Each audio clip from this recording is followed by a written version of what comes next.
In the last session we have seen what happens if a charged particle enters with a velocity perpendicular to the magnetic field.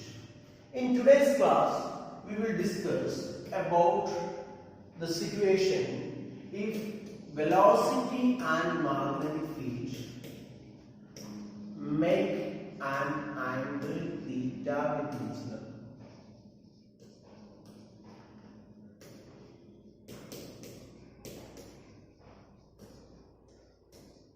Make an angle theta with each other. If velocity and magnetic field make an angle theta with each other. The situation is shown here. This is the direction of the magnetic field. The charged particle enters with the velocity v and this angle comes out to be theta. This angle is theta. Now we can see that this component of velocity is v cos theta. V cos theta is in the direction of the magnetic field. And this component of velocity is v sin theta. And I can say v sin theta is perpendicular to the magnetic field. V cos theta is parallel to the magnetic field, whereas v sin theta is perpendicular to the magnetic field. Which component will experience a magnetic force? Which component will experience a magnetic force? Is it the parallel component or is it the perpendicular component? Which component will experience a magnetic force? Yes, in last class we have seen that if V is parallel to magnetic field, magnetic force is equal to 0. Which means the parallel component, I am going to write this as V parallel, I will write this as V perpendicular. Now look at this condition. If the velocity is parallel to the magnetic field, the magnetic force on that velocity will be 0. Which means, in this case, V parallel will not experience a magnetic force, whereas V perpendicular will experience a magnetic force. V perpendicular will experience a magnetic force. Which means, V sin theta will experience a magnetic force. V cos theta will not experience a magnetic force. I will write the magnetic force F is equal to Q into which component experience magnetic force? V sin theta experience the magnetic force. That will be. This is the magnetic force on the charged particle. In the last class we wrote R is equal to M V by VQ. In today's class I will write M V perpendicular by VQ because in the last video we have taken that the velocity is perpendicular to the magnetic field. That is where we got R is equal to mv by VQ. Now see here. So the magnetic force on this charged particle, let me say the magnitude of the charge is Q. The magnetic force on this charged particle is Q into V sin theta into V. Ready? Which means the radius of the trajectory R is equal to M V perpendicular, right? That is V sin theta divided by VQ. The radius of the trajectory R is equal to M V sin theta divided by VQ. This is the radius of the trajectory in this case. R is equal to M V sin theta divided by VQ. Yes, now let us discuss about the path of this charged particle.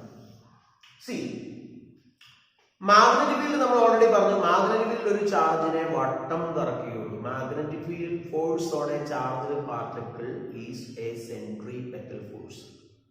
Okay, due to V sin theta, this charged particle will experience a circular motion with the axis directed along the magnetic field. Suppose if there were only V sin theta, the trajectory should have been a circle. If I repeat, if there were only V sin theta, the trajectory of the particle would have been a circle.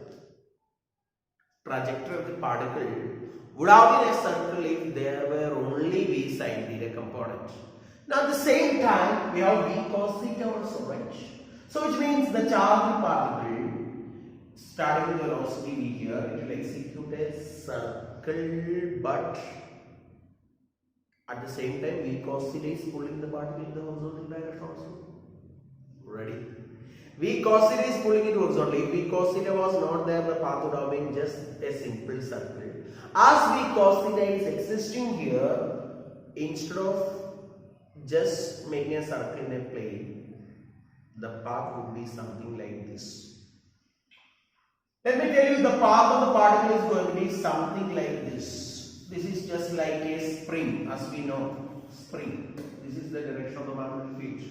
This component of velocity is V cos theta. This is V sin theta. Okay. And this kind of path of the particle is called a helix. This path of the charged particle is called by the name helical path. Helical path. Helical path. Helix or helical path. Now, this is the separation between the adjacent circular motion paths. This is called a pitch. P stands for the pitch of the helical path. Pitch of the helical path. So what do you mean by pitch of a helical path? Pitch of a helical path is the distance. It is the distance traveled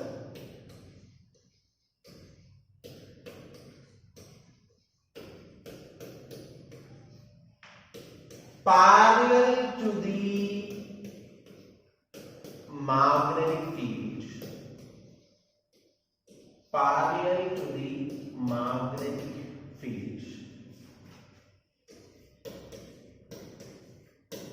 By the time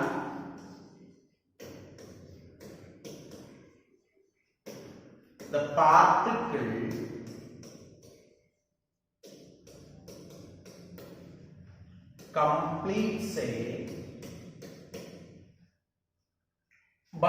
particle completes a circle. So what is the definition of the pitch of a charged particle? It is a distance traveled parallel to the magnetic field by the time the particle completes a circle. Okay. So what is the time? Okay, let me consider it starts from here and it completes a circle, means it reaches here. Now this distance is what is called the pitch of the helical path. The velocity in this direction is V cos theta. So I can say pitch P is equal to distance speed into time taken to complete a circular path, that is called time period. The time taken to complete a circular path is time period. So pitch V is equal to V cos theta into T. In last day's class we didn't derive an expression for the time period. I'm going to do it here. V cos theta into T. But what is time period? It is the time taken to complete a circle, right?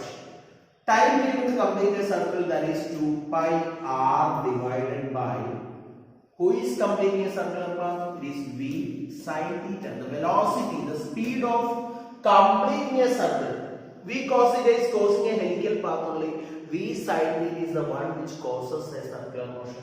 2 pi r divided by V cos theta is V sin theta. The time period is 2 pi r divided by V sin theta. That is 2 pi divided by V sin theta into, but we know what is r? M V sin theta divided by V cube. That means you can cancel the terms V sin theta here. So time taken T is equal to 2 pi M divided by V cube. The time period of a charged particle in a magnetic field is time period of a charged particle in a magnetic pi m by VQ, and please understand that this time period is independent of the speed of the particle. The time period of revolution or time period of time period of revolution of the charged particle is independent of the speed of the charged particle. I repeat, the time period of the charged particle is independent of the speed of the charged particle, and the time period is 2 pi m by VQ. Now we need to get the expression for pitch. Now we are about to get it. Pitch P is equal to, okay, time period I got, V cos theta into, what is time period? 2 pi m by VQ, which will give you the answer as pitch P is equal to, okay, I am writing as continuation here only. Pitch P is equal to 2 pi m V cos theta divided by B. This is the expression for the pitch of the helical path.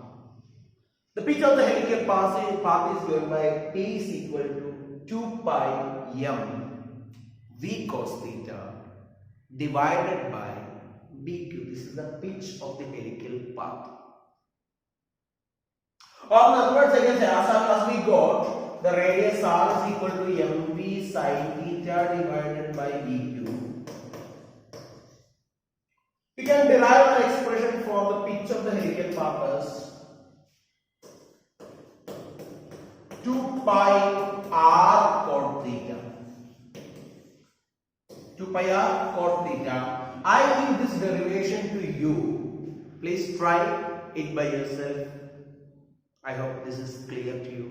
Thank you.